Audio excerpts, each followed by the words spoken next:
কেন কি 10 প্লাস 10 20 0.5, তো এই 0.5 যে ডেটাটা রয়েছে তো একে আমি এখানে ফোর্সফুলি ইন্টিজারেতে চেঞ্জ করে দিলাম। অর্থাৎ স্যার এর আগেও তো 12.33 ছিল, আবার এখানে আউটপুটটা 12.33 আসছে, তাহলে এই স্ট্রিংয়ে চেঞ্জ করার ব্যাপারটা ঠিক বুঝতে পারলাম না। প্রিন্ট স্টেটমেন্ট ইউজ করেছি, টাইপটাকে জানতে চেয়েছি। Hello everyone, welcome to PW. তো চলো আজকে একটা অন্যতম গুরুত্বপূর্ণ টপিক কম্পিউটার অ্যাপ্লিকেশনের আমরা দেখবো, সেটা হচ্ছে গিয়ে টাইপ কাস্টিং। খুব গুরুত্বপূর্ণ একটা টপিক, ভালো করে সবাই ফোকাস করো। আশা করছি যা যা ডাউট আছে টাইপ কাস্টিং নিয়ে সব একদম ক্লিয়ার হয়ে যাবে। তো চলো শুরু করা যাক। Type casting.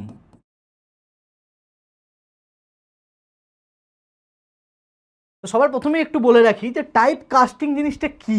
টাইপ কাস্টিং বলতে বোঝানো হয় একটা ডেটা টাইপ থেকে অন্য আর একটা ডেটা টাইপেতে ডেটাটাকে ট্রান্সফার করা। অর্থাৎ পাইথনেতে মাল্টিপল টাইপসের ডেটা টাইপ অ্যাভেলেবেল রয়েছে, যেমন ইন্টিজার, ফ্লোট, স্ট্রিং। তো আমরা কি করি, একটা ডেটা টাইপ থেকে নিজের প্রয়োজনে অন্য আর একটা ডেটা টাইপেতে ডেটাটাকে ট্রান্সফার করি। তো এই ডেটা টাইপ যে চেঞ্জ হওয়া, এইটা কি বলা হয় টাইপ কাস্টিং। তো টাইপ কাস্টিং মূলত দুটো টাইপের হয়ে থাকে। ফার্স্ট যেটা, সেটা হচ্ছে ইমপ্লিসিট আর একটা এক্সপ্লিসিট। তো এই ইমপ্লিসিট আর এক্সপ্লিসিট দু রকমের টাইপ কাস্টিং মূলত দেখতে পাওয়া যায়। ওকে, তো ইমপ্লিসিট যে type casting, implicit type casting মানে পাইথন তার নিজের প্রয়োজনে ডেটাটাকে চেঞ্জ করে নেয়। আর এক্সপ্লিসিটে কি হয়, ফোর্সফুলি ডেটাটাকে চেঞ্জ করা হয়। একটা এক্সাম্পল আমরা দেখি, এখানে যদি আমি 10 প্লাস 10.5 করি, অর্থাৎ প্রথম যে ডেটাটা রয়েছে কিসে, ইন্টিজারেতে। দ্বিতীয় ডেটাটা রয়েছে ফ্লোট বা দশমিক ভ্যালুতে। একই রকমভাবে এর যে আউটপুটটা আসবে, এর আউটপুটটা কিন্তু চলে আসবে ফ্লোটেতে। তো এর আউটপুটটা চলে আসবে ফ্লোটে। কেন কেন কি 10 প্লাস 10 20 0.5, তো এই 0.5 যে ডেটাটা রয়েছে এটাও যেন অ্যাকুরেট থাকে। অর্থাৎ এখানে পাইথন কি ফোকাস করে, যাতে কোনোভাবেই কোনো ডেটা লস না হয়, নো ডেটা লস। তো এটাই থাকে হচ্ছে গিয়ে পাইথনের ইমপ্লিসিটের মূল বক্তব্য, যে কোনোভাবেই কোনো ডেটা লস হবে না এবং পাইথন এটাকে অটোমেটিক্যালি চেঞ্জ করে নেয়। একটা ইন্টিজার এবং একটা ফ্লোট থাকলে পাইথন কিন্তু ফ্লোটটাকেই ক্যাপচার করবে। কেন কেন কি যাতে কোনোভাবেই কোনো ডেটা লস না হয়। তো এই হচ্ছে কি ইমপ্লিসিট কাস্টিং।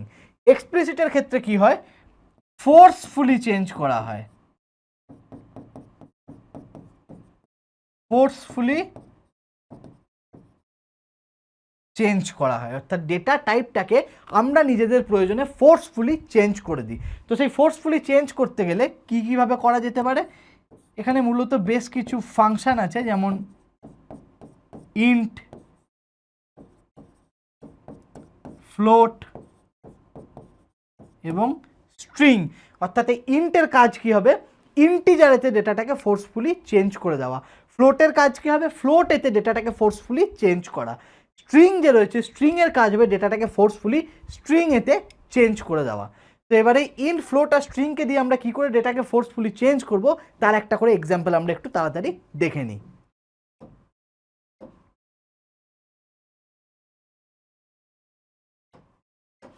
তো সাপোজ এখানে একটা ডেটা রয়েছে x = 10.5। তো আমি এখানে কি করব, এখানে সিম্পলি আমি প্রিন্ট করছি এবং একে ইন্টিজারেতে চেঞ্জ করে দিচ্ছি। অর্থাৎ এই যে ডেটাটা ছিল, এই ডেটাটা প্রথমে কি ছিল, প্রথমে এই ডেটাটা ছিল ফ্লোট। তো একে আমি এখানে ফোর্সফুলি ইন্টিজারেতে চেঞ্জ করে দিলাম। অর্থাৎ এর এবার যে আউটপুটটা হবে, সেই আউটপুটটা চলে আসবে এখানে অনলি 10। এই যে 0.5 রয়েছে, এই 0.5টা আর আসবে না। কেন আসবে না, কেন কি এই ডেটাটা ছিল অলরেডি ফ্লোটেতে, আমি ওকে ফোর্সফুলি ইন্টিজারেতে চেঞ্জ করে দিয়েছি, তাই 0.5টা আর এখানে থাকবে না, এখানে শুধুমাত্র 10 চলে আসবে। ক্লিয়ার হয়েছে, বোঝা গেছে একদম। চলো একই রকম আমরা আরেকটা এক্সাম্পল দেখি।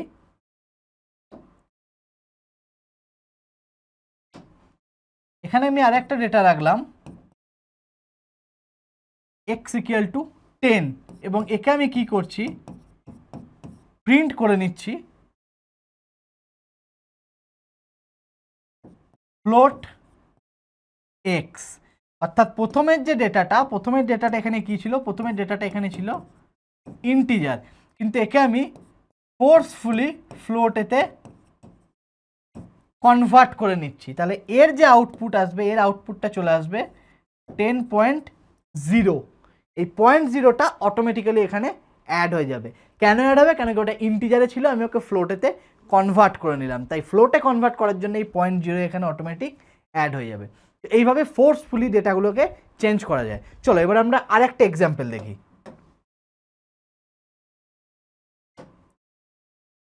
একই রকমভাবে এখানে একটা ডেটা রয়েছে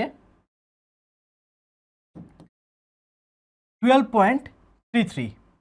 তো এবারে আমি এখানে কি করব, এই ডেটাটাকে আমি এখানেতে প্রিন্ট করে চেঞ্জ করে নিচ্ছি স্ট্রিং এতে। তো ফার্স্ট এখানে যে ডেটা, এখানকার ডেটাটা কিসে ছিল, ডেটাটা ছিল ফ্লোটেতে,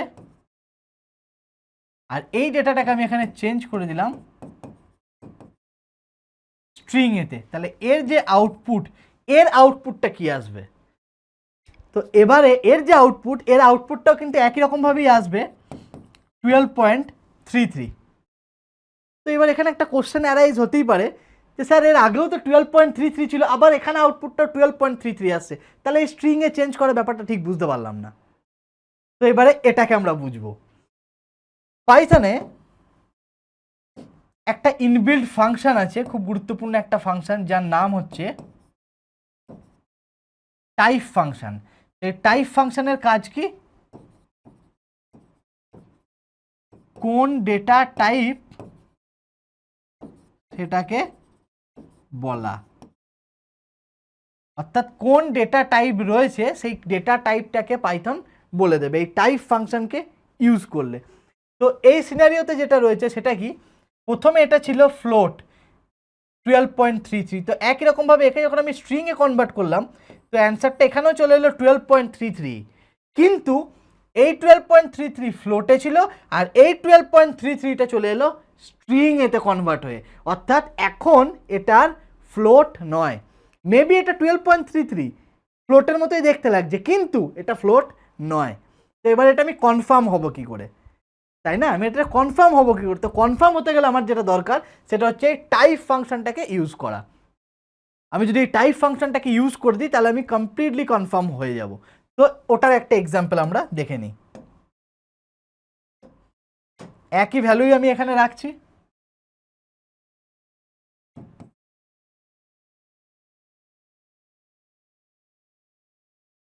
প্রিন্ট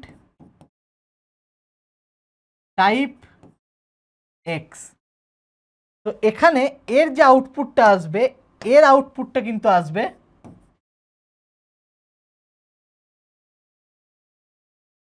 ফ্লোট। এর যে আউটপুট, এর আউটপুটটা চলে আসবে ফ্লোট, কেন কি ডেটাটা এখনো পর্যন্ত ফ্লোটেই আছে।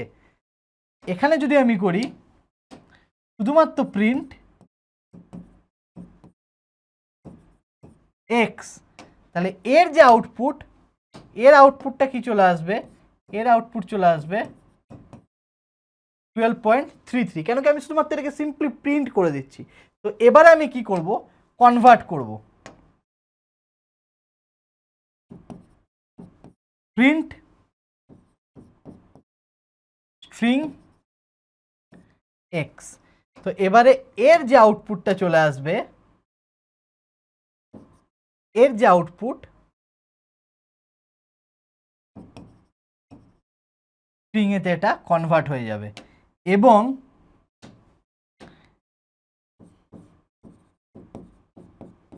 প্রিন্ট করে যদি আমি টাইপ লিখে স্ট্রিং এক্স কে করি, তাহলে আমি এখানে এই রকম ভাবে অ্যান্সারটা দেখতে পাবো, টাইপ স্ট্রিং। ঠিক এরকম ভাবে এখানে অ্যান্সারটা চলে আসবে। অর্থাৎ এখানে আমি কি করলাম, আর কিচ্ছু না, প্রিন্ট স্টেটমেন্ট ইউজ করেছি, টাইপটাকে জানতে চেয়েছি, স্ট্রিং এতে কনভার্ট করেছি এবং এই ভেরিয়েবলটাকে এখানে পুট করেছি, অর্থাৎ এ অলরেডি স্ট্রিং এতে কনভার্ট হয়ে গেছে। কনভার্ট হয়ে যাওয়ার পরেও টাইপটাকে আমি জানতে চাইছি, অথবা এখানেতে আমি সিম্পলি একটা ভেরিয়েবলকেও ইউজ করতে পারি এরকমভাবে, y equal to string x, এবং আমি এখানে প্রিন্ট করে দিতে পারি প্রিন্ট ওয়াই। তো প্রিন্ট ওয়াই করলেও কিন্তু এর এই অ্যান্সারটাই আসবে, স্ট্রিং। তো ক্লিয়ার হয়েছে? আশা করছি পুরো ব্যাপারটা ক্লিয়ার হয়ে গেছে। কেন কেন কি আমাদের এখানে প্রথম ফোকাস কী ছিল? ফার্স্ট যে ডেটা ছিল ফ্লোট, পরে আমি ডেটাটাকে কনভার্ট করে নিলাম স্ট্রিংয়েতে, এবং সেটা স্ট্রিংয়েতে কনভার্ট হয়েছে কি না সেটা কমপ্লিটলি যাচাই করবার জন্য আমি টাইপ ফাংশনটাকে ইউজ করলাম। তো টাইপ ফাংশনের কাজ কি? টাইপ ফাংশনের কাজ হচ্ছে কি যাচাই করে নেওয়া যে হ্যাঁ ঠিকঠাকভাবে কনভার্ট হয়েছে কি না, এবং টাইপ ফাংশনে আমাকে বলে দেবে যে সেটা কোন টাইপের ডেটায় এই মুহূর্তে প্রেজেন্ট রয়েছে। স্ক্রিনশট নেওয়ার হলে কেউ নিয়ে নিতে পারো। তো আশা করছি সবারই এই টপিকটা ক্লিয়ার হয়ে গেছে। তো পাইথনে এরকম ধরনের ছোট ছোট টপিক নিয়ে আমরা একের পর এক ভিডিও নিয়ে আসবো, যাতে করে পাইথন রিলেটেড কোনো রকম কোনো ডাউট না থাকে। তো চলো দেখা হচ্ছে পরের ক্লাসেতে। আজকে আমরা এখানেই কমপ্লিট করছি। Bye bye.